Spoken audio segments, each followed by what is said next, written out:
जय श्री राम। जय हनुमान। भक्तों, आज मंगलवार के दिन हम मंगलवार व्रत कथा का पठन करेंगे। यह कथा स्त्री तथा कन्याओं को विशेष रूप से लाभप्रद है। उनके लिए पति का अखंड सुख, संपत्ति तथा आयु की प्राप्ति होती है। वे सदा सुहागिन रहती हैं। स्त्रियों को मंगलवार के दिन पार्वती मंगल, गौरी पूजन करके मंगलवार व्रत विधि कथा अथवा मंगल गौरी व्रत कथा सुननी चाहिए। यह कथा सर्व कल्याण को देने वाली है। तो चलिए इस कथा को हम सुनते हैं।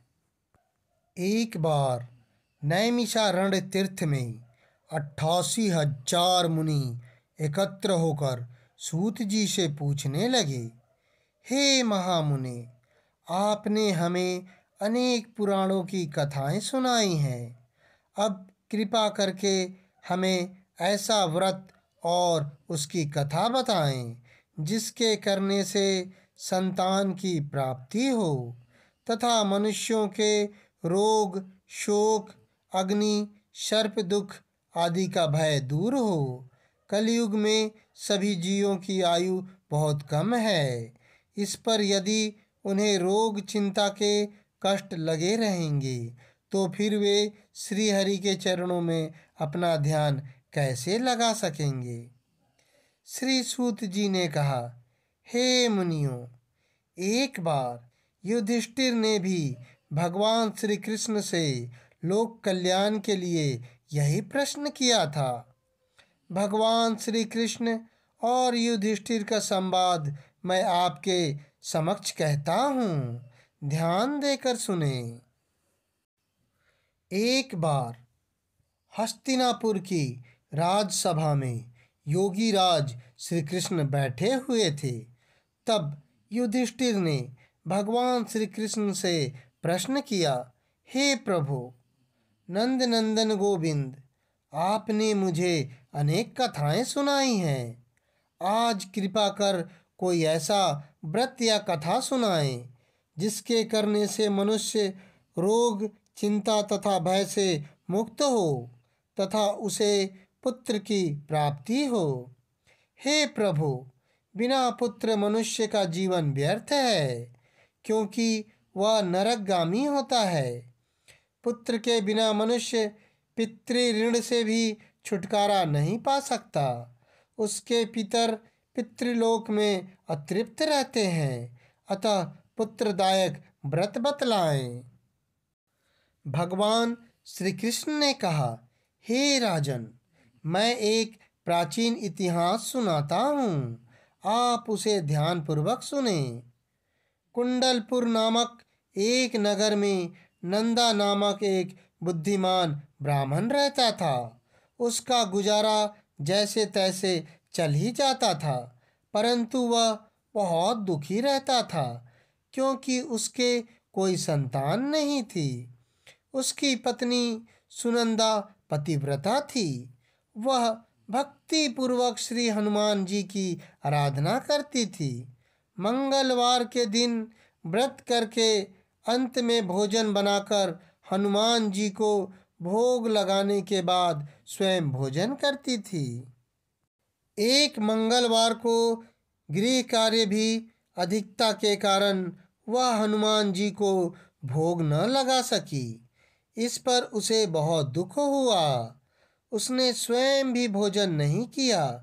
प्रण किया कि अब मैं अगले मंगलवार को हनुमान जी को भोग लगाकर ही अन्न जल ग्रहण करूंगी।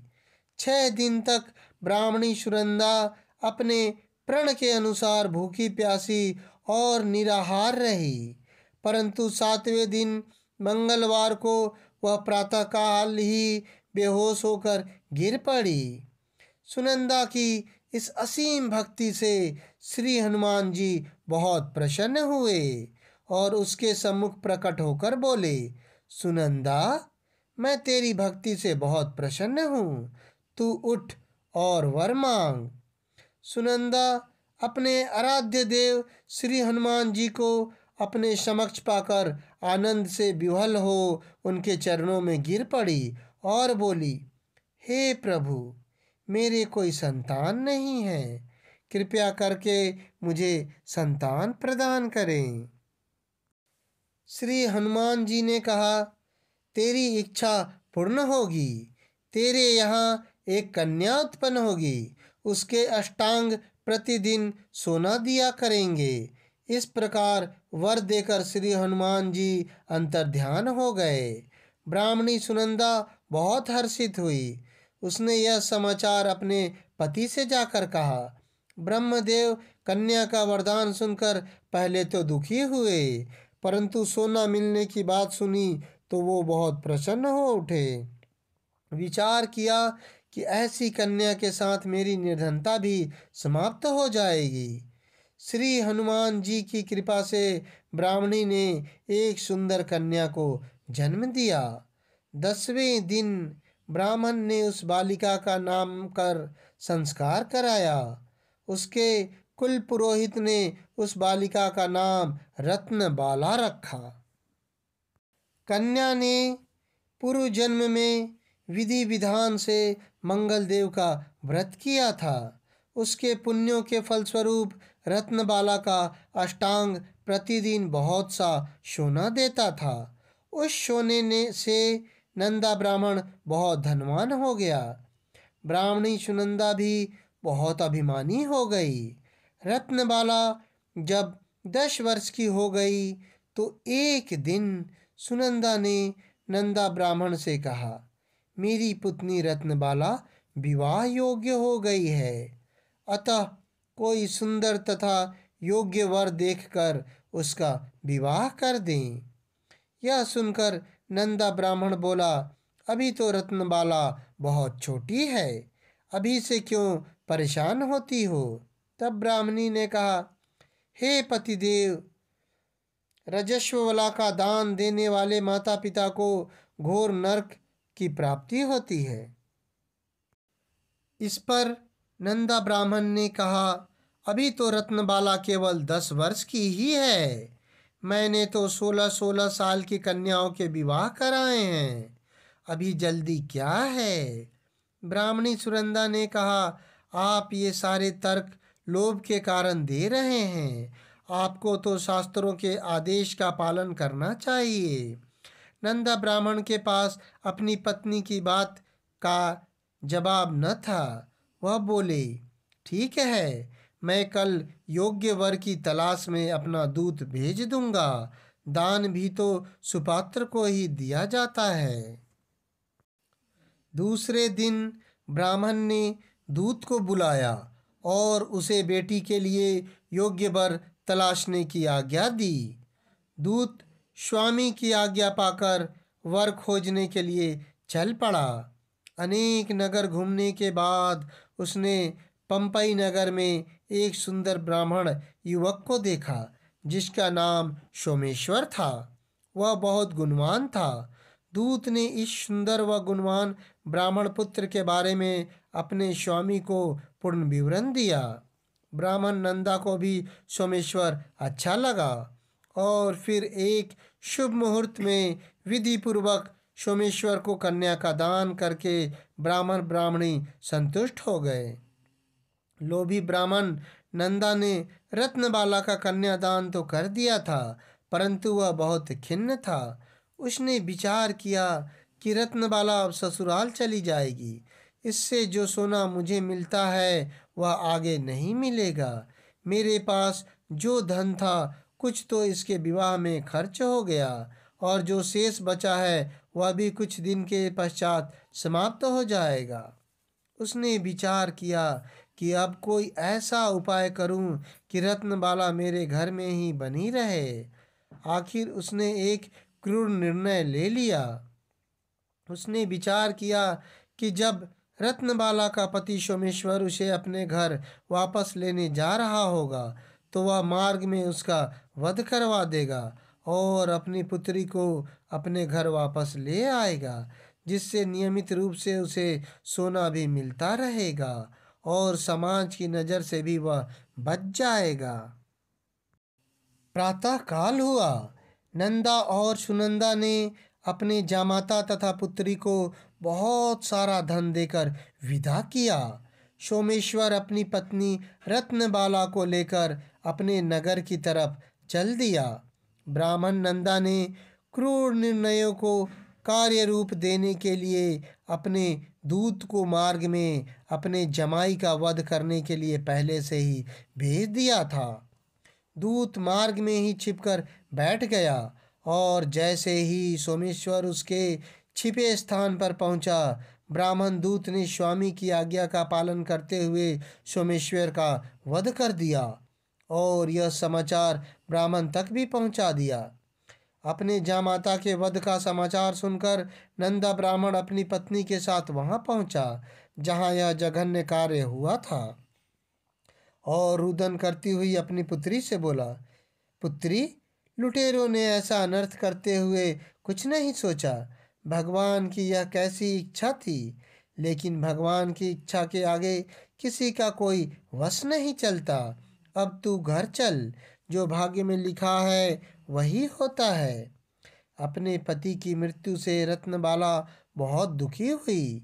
उसने मरने की ठान ली। उसने विलाप करते हुए अपने माता पिता से क्षति होने की अपनी इच्छा बताई। माता पिता ने बहुत समझाया, लेकिन वह न मानी। तब ब्राह्मण नंदा यह विचार करने लगा, मैंने व्यर्थ ही जामाता वध का पाप अपने सर लिया है। रत्नबाला अपने पति के साथ अपने प्राण तक देने को तैयार है। मेरा तो दोनों तरफ से मरण हो गया। धन तो अब मिलेगा नहीं। जमाई वध के पाप के फलस्वरूप यम यातना भी भुगतनी पड़ेगी। यह सोचकर वह बहुत दुखी हुआ। सोमेश्वर की चिता बनाई गई। रत्नबाला क्षति होने की इच्छा से पति का सिर अपनी गोद में रखकर चिता में बैठ गई। जैसे ही चिता को अग्नि दी गई, वैसे ही प्रसन्न हो मंगल देव वहां प्रकट हुए और बोले, हे रत्नबाला, मैं तेरे पति भक्ति से बहुत प्रसन्न हूँ, तू वर मांग। रत्नबाला ने अपने पति के जीवन दान को मांगा। मंगल देव बोले, रत्नबाला, तेरा पति अजर अमर है। इसके अतिरिक्त तेरी जो इच्छा हो वह वर मांग। रत्नबाला ने कहा, हे ग्रहों के स्वामी, यदि आप मुझ पर प्रसन्न हैं तो मुझे यह वरदान दीजिए कि जो भी मनुष्य मंगलवार के दिन प्रातःकाल लाल पुष्प लाल चंदन से पूजन करे, उसे रोग व्याधि न हो, स्वजनों से कभी वियोग न हो, सर्प अग्नि तथा शत्रुओं का भय न रहे, उसका घर परिवार सभी प्रकार के सुखों से भरा हो, ऋणकर्ता ऋण मुक्त होकर धन संपत्ति का स्वामी हो जाए। जो स्त्री मंगलवार का व्रत करे वह कभी विधवा न हो। मंगल देव तथास्तु कहकर अंतर ध्यान हो गए। मंगल देव की कृपा से सोमेश्वर जीवित हो उठा। रत्नबाला अपने पति को पुनः प्राप्त कर बहुत प्रसन्न हुई। सोमेश्वर अपनी पत्नी को लेकर अपने नगर को चला गया। रत्नबाला को यह पता चल गया था कि उसके पति की हत्या लोभ के कारण उसके पिता ने करवाई थी, लेकिन उसने इसे किसी को नहीं बताया। उसने पिता को क्षमा कर दिया। पति पत्नी ने आजीवन मंगल व्रत किया और मंगल देव की कृपा से इस लोक का सुख ऐश्वर्य भोग कर अंत में स्वर्ग लोक को गए। इति श्री मंगलवार व्रत कथा समाप्त भवति ही। तो भक्तजनों मिलकर बोलिए, हनुमान भगवान की जय।